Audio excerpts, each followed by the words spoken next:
180. These are your standing shoulder flies with our arms at 45 degrees. So what we need to know is our standing flies is something where we lift out, take our arms out and in. They're normally a pretty long movement. We have relaxed shoulders. This one, we're going to start with some nice little robot arms. So really tuck those elbows into your sides. Nice. You can see that's where this 45-degree angle comes into. In terms of our lower body, we've got our feet pushed into the floor. They're directly underneath us. They're not too wide. They're not close together. Right underneath. Soft knees. Neutral pelvis. Lifted through that core. Pelvic floor firing up like we love.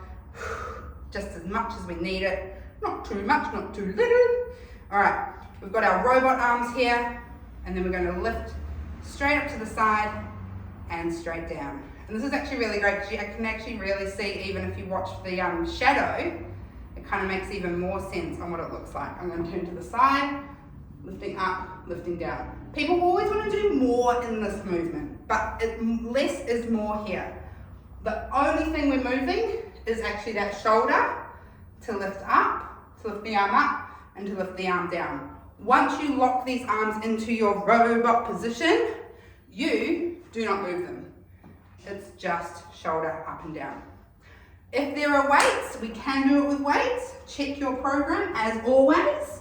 But if you've got weights, you're going to hold them like so, unless there's additional notes that tell you different. And then exactly the same thing. Up and down. So if we add our breath in here that we would like to do, we're going to inhale before we move, and then exhale to lift. Inhale down, exhale lift. Inhale down, exhale lift. All right, and again, this is one of those ones where we will start, it will feel like you're starting really slow and light, but believe me, you do not want to go too heavy, too fast on these ones. So main points for this one, lock the elbows in. Once those arms are there, they do not move. The shoulders do all the work. Try not to lift up too high. We also don't want to lift from there. We want to really make sure we keep that neutral line as we take the arm up and down.